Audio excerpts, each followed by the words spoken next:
All right. Thanks, everyone, for joining us today for our webinar. This is our bi-monthly series, Cybersecurity Best Practices. Today, we'll be talking about Managed Extended Detection and Response, MXDR, for K through 12 school districts. Enterprise-grade cybersecurity school districts needed. It's hard to come by, but we have a great solution, and we'll be looking at what we're doing for San Marino Unified. So this is a real-life case study. Before we dive in, quick introductions. My name is Daniel Eickhoff. I'm a K through 12 cybersecurity specialist here at Security 360. And we are 100% focused on this space, education space, primarily working with K through 12 school districts. So looking forward to this discussion. And Jeff, do you want to give a quick intro?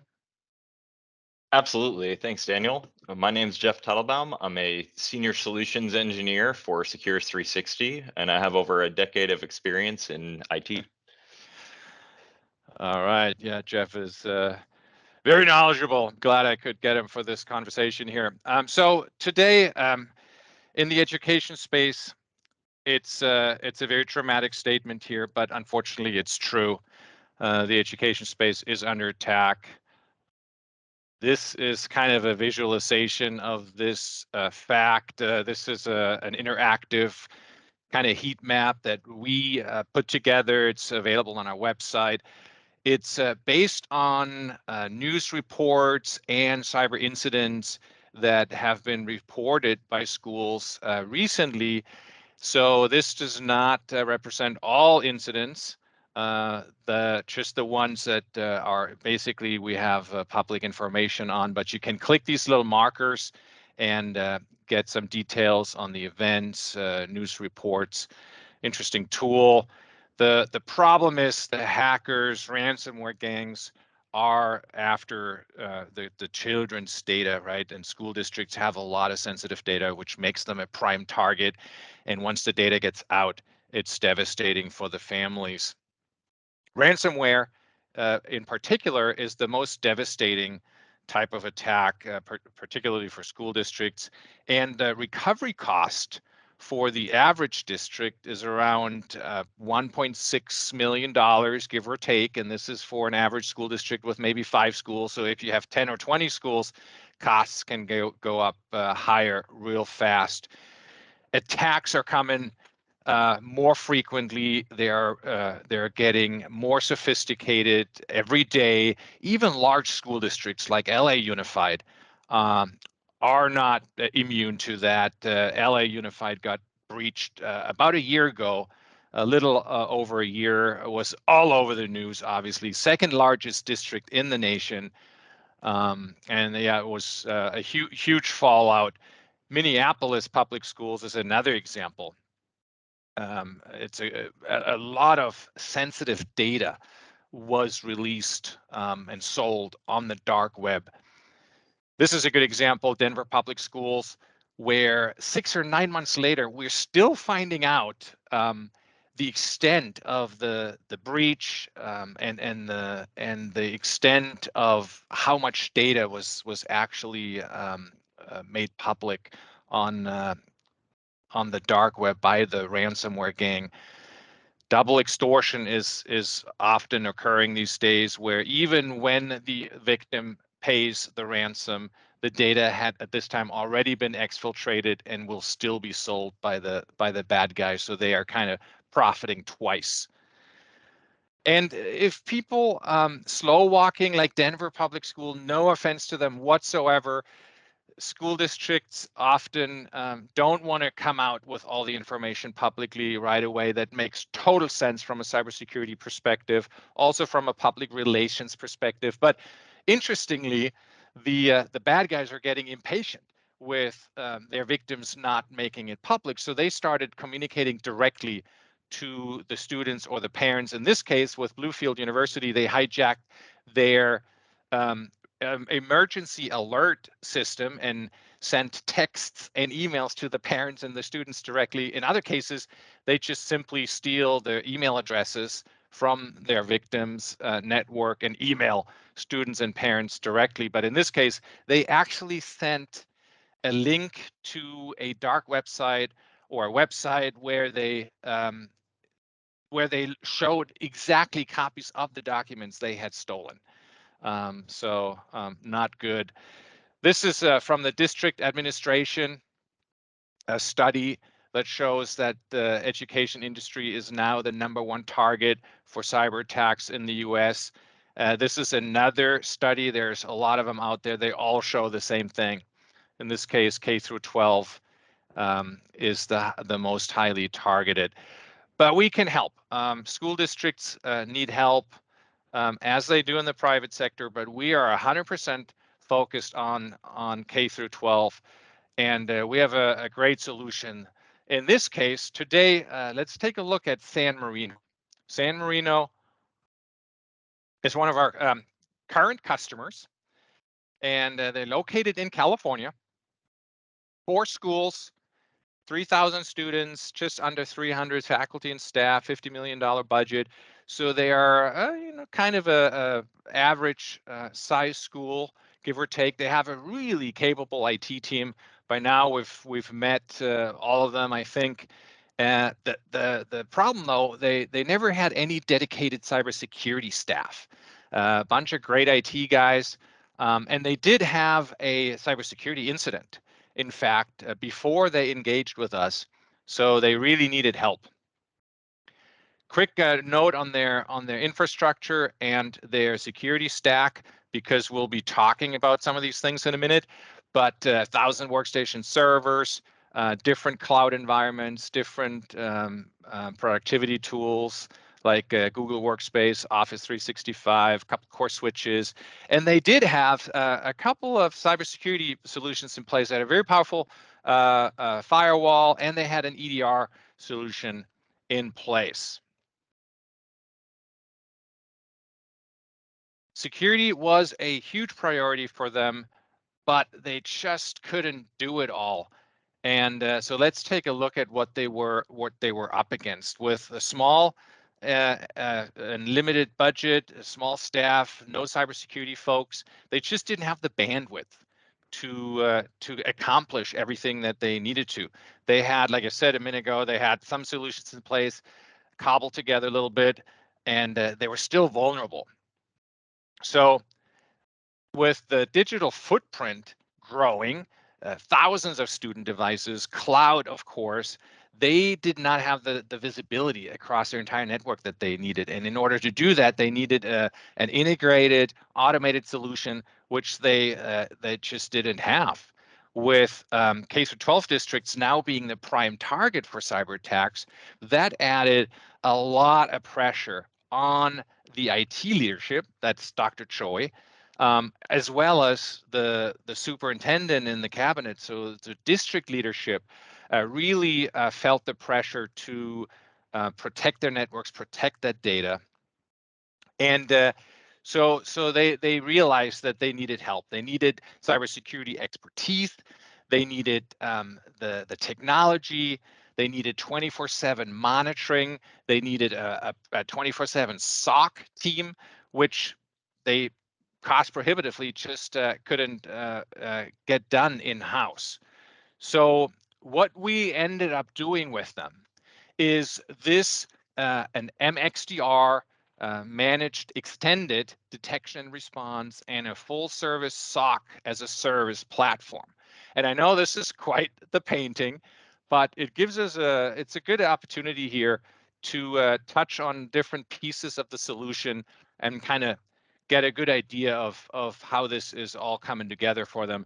So multi-vector means that on the client environment, we are collecting cybersecurity data. We monitor all the different vectors, all the different corners of their environment, not just their endpoints, but also their servers, of course, but also cloud, their apps, cloud apps. User behavior is huge. We integrate with their firewall, with their network switches. So we give them complete visibility across the entire network. And then we take that information and we put it into our SIEM. That's where we collect it, coalesce, compare all that data, and then we run it through hundreds of machine learning algorithms where we are crunching the data. We're looking for anomalies, we're looking for patterns, we're looking for activities that do not match certain patterns. So that gives us a chance to detect threats, attacks, even threats that we don't even know we're looking for. We can find that way. Zero-day exploits, things like that. And then once we found something suspicious and a potential indicator of compromise, that's when our SOC team jumps on it. They investigate, analyze the threat, verify it, and then if it's a true threat, they contact our client, in this case, San Marino, right away, and work with the San Marino team to remediate the threat.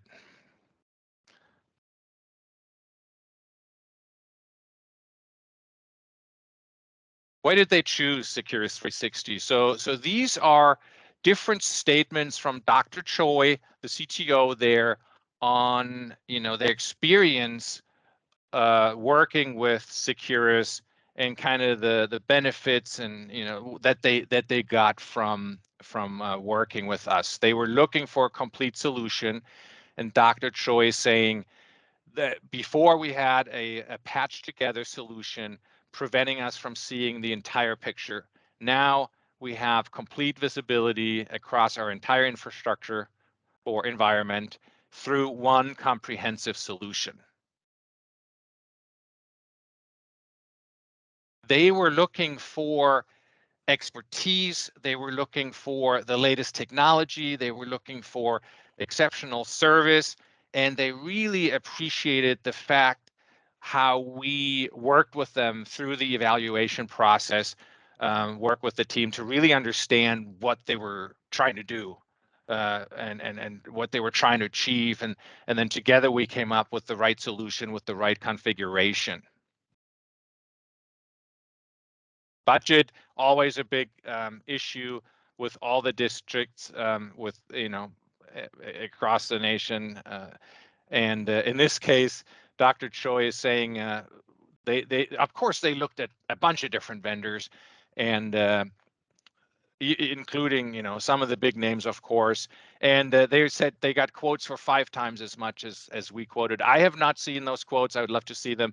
So but what I do know is that the value that Securus 360 provides is second to none, and that is because we have so much experience in working only with school districts, and we got really good at working with the district and looking how can we maximize the security protection and which pieces, which services, and to what degree, how do we put this together to maximize security for any given budget. And the team over Steven's team, they really appreciate the fact that we are 100% focused on K through 12. And we do dabble a little bit in higher education, but our focus is squarely on the K through 12 space. So what that means is that we really understand the unique requirements and needs and challenges that that school districts are facing, and they are different from your Fortune 500 private enterprise. So I'll pitch it over to Jeff here in a second, but quick housekeeping note. If you have any questions, feel free to type them into the Q&A tool, and at the end of the presentation, we'll have time to answer all of your questions. So looking forward to that. With that, Jeff, take it away. All right. Thanks, Daniel. Lots of great information. So I just want to break this down a little bit because I know this is a lot of information, but on the left-hand side, what we're looking at here is let me back up for a second. We're not just looking at San Marino's on-prem environment. We're looking at the cloud as well. Everyone has some type of hybrid environment these days. So the left-hand alert is for a potentially unwanted program or a PUP.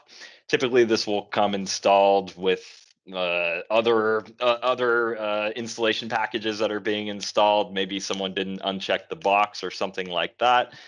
Typically not super detrimental, just more unwanted. But these are things that we're going to pick up on. We don't want things executables lingering in there. And even if they're not malicious, seriously malicious at that time, they could be if they sit there unchecked. So we want to make sure we're always raising visibility for them.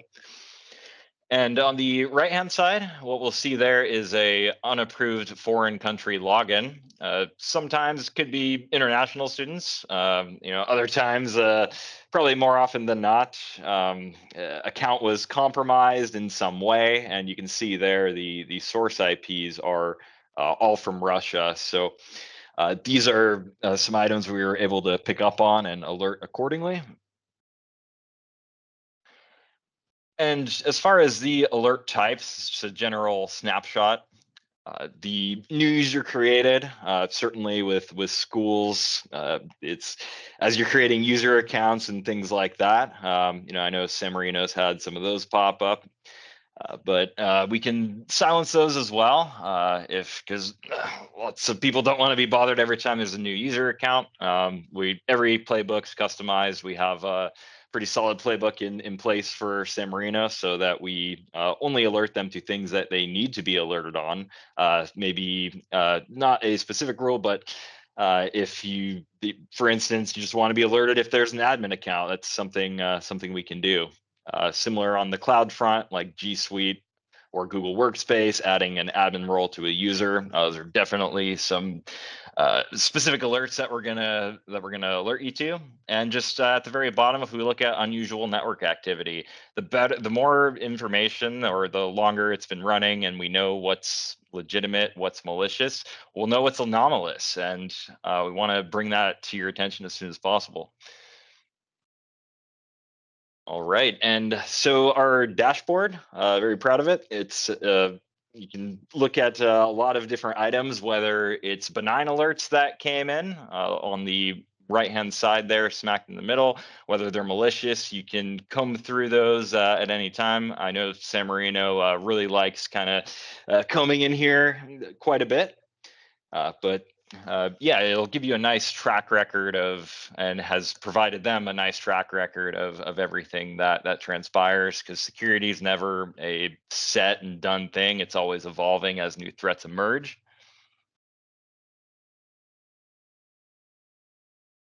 And so what we've been talking about so far, a bit more of a reactive approach, but for us, that's not enough. We want to be as proactive as we can as well, patching vulnerabilities before they occur. So here's just one particular example.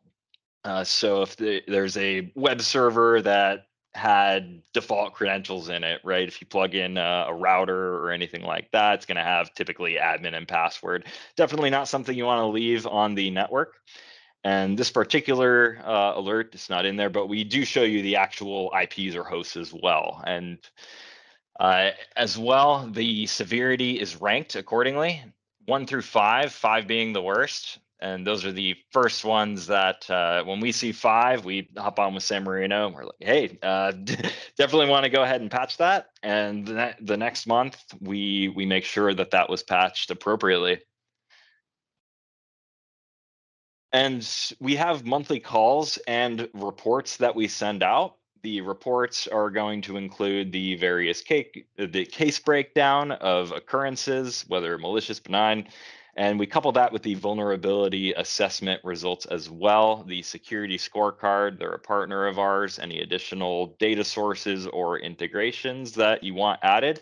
I know San Marino's had a couple items they brought on, new solutions, and hey, it would be great to have visibility on this too. No problem. If there's a syslog or API or anything like that, we can integrate with that and provide visibility. And lastly, plan maintenance. So if we try to strike a balance, we want to alert you to everything going on, but we don't want to be a nuisance either. So if you're on vacation and you say, hey, we're shutting these servers down or anything like that, we can put in silence rules there. That way we don't bother you when it's unnecessary, since that was planned. And a incident response plan. This has been very beneficial for San Marino because we can fortify the defenses as much as we can, but we never want to assume that despite proactively doing vulnerability assessments and patching and having an EDR in place, all these other solutions, we don't want to assume that that's always going to work perfectly. We hope it does, certainly. But we need a comprehensive plan in place where if things go wrong, that you're not running around with your head cut off or anything.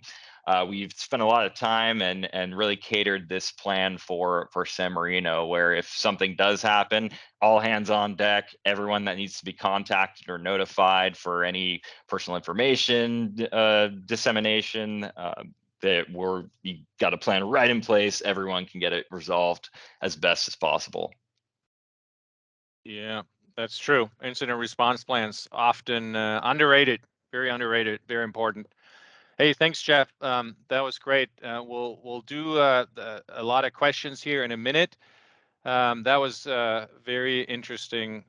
Thank you for that. To recap, so one thing that San Marino really appreciated on different levels of their organization, the IT leadership, the district leadership, is the peace of mind, and also the fact that we really kind of plugged right into their team.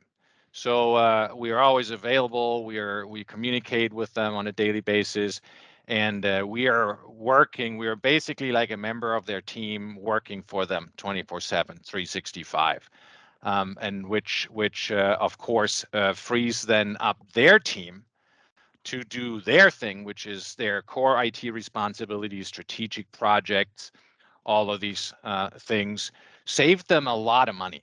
So the alternative, of course, to doing a solution like this is trying to do it in-house. And a lot of school districts try to do it. It's tough with limited budgets. A lot of times we don't have the teams there, or the cybersecurity expertise. So San Marino, and they actually, Stephen did the math, and with hiring a full time cybersecurity analyst with all the expensive credentials, the annual training to stay on top of things, right? Plus, they would have had to purchase advanced technology. Um, they saved over $300,000 by doing it with a partner like us, and which was a stated goal for them when they went out looking for a solution. The idea, the kind of the holistic objective is to improve the cybersecurity posture, but Stephen wanted to be able to measure it. So we allow him to do that with our security scorecard, with risk scores, and by proving that, they were actually able to get a preferred rate on their insurance. So that saved them some additional money there. And with the cyber warranty, so we are so confident in our platform that we are able to offer a cyber warranty. And if an incident occurs that incurs expenses to remediate, the cyber warranty kicks in with up to $500,000, adds a huge level of financial protection, financial security to the cybersecurity that we provide with our technology. So with that, let's do some questions. I have 3 questions here. Let me put the first one up to Jeff here in a second. But if you guys have any more questions, the Q&A tool, use that, type in your question, and we'll be happy to answer it. Jeff, question is, I've seen a lot of activity recently related to Medusa. Would Securus 360 be able to protect against that? Interesting. Yeah. So there's actually several different Medusa threats, and I believe Glendale recently got hit with one of them, if I'm not mistaken. But the short answer is yes. We definitely have rules in place for the Medusa variants, and in fact, we're actually using BAS tools as of recently to make sure that make sure that we're protecting against Medusa and not just claiming that, hey, we can protect against this. So we definitely go the extra mile. We're very aware of that strain and its threat to the schools. So short answer is yes. All right. And BAS, by the way, stands for breach and attack simulation. We test actually, Jeff, correct me if I'm wrong, but I think we test against a bunch of other ransomware types, not just Medusa, correct? Correct. Yeah, Okay. that Okay. one is a major threat, so made sure that that we're on All top of right. it. All right. Another question. This is specifically regarding the San Marino environment. Question is, what solution did San Marino use before partnering with Securus 360? I was Got it. paraphrasing a little bit, but you get the question. Yeah, absolutely. So we can't mention the specific solution. However, we can say they had, you could say, one of the more popular EDR solutions, but alert fatigue is often a factor with that, especially if you're managing it yourself. So we were able to provide a major benefit there, but can't reveal too much about their environment for security reasons. Yeah, we heard earlier, actually. I think if I remember, it was in my part when I was talking about Steven saying that they just couldn't get around to vulnerability to tackling those, as well as the alerts that were coming in from the EDR system. They were just piling up, and they just couldn't even start dealing with them. Next question. We have Defender EDR. Can we integrate that with your platform, or do we have to use your EDR? So the answer is actually either one. So one particular route is we could integrate with your Defender to answer that question. Basically, how it would work there is there's a API key that's generated. We would pull in read-only data there and send out the alerts on that. However, if you go that route, it would be up to you to manage it at that point.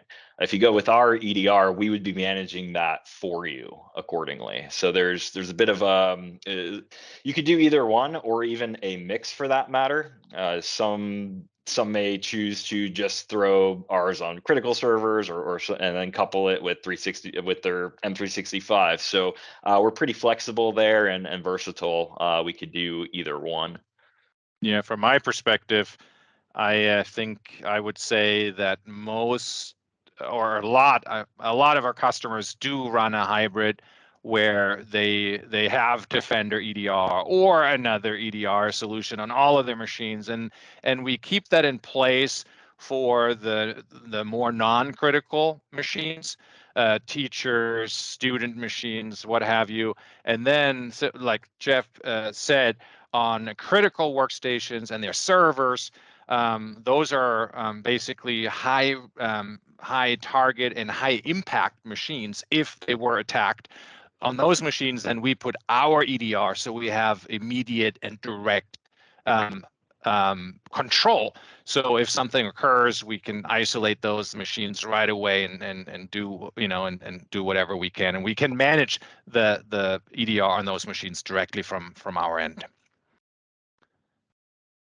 Okay, and then there's one more question, and keep them coming. We have another minute.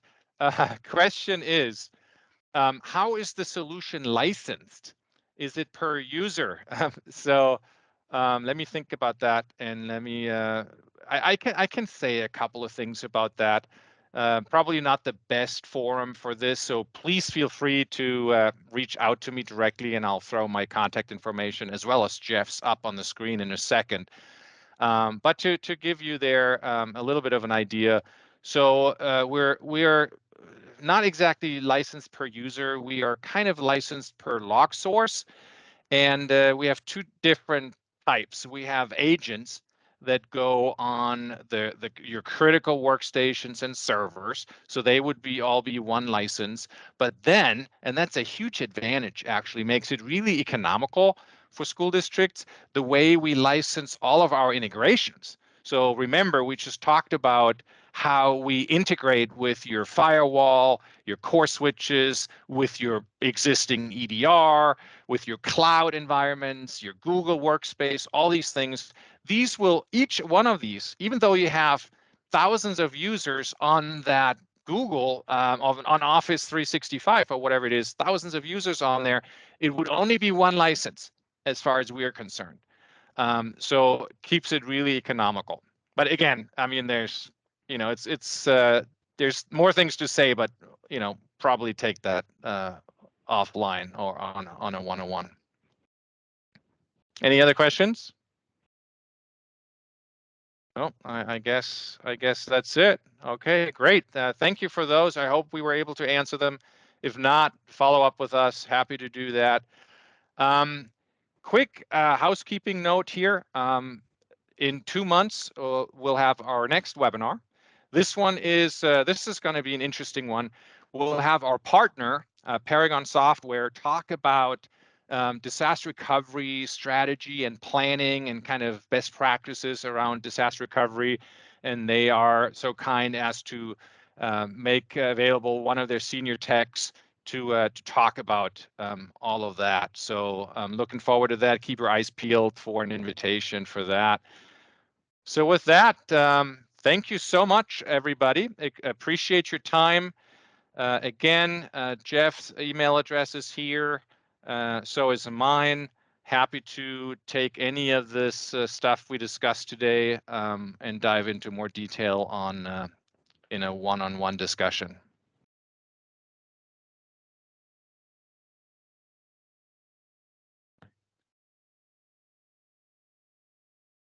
Thanks, everyone. I thought you were going to say something, Jeff. Thanks, everyone. Appreciate your time, and hope you all enjoy the rest of your day. Sounds good. Thanks, everyone. Talk soon. Bye.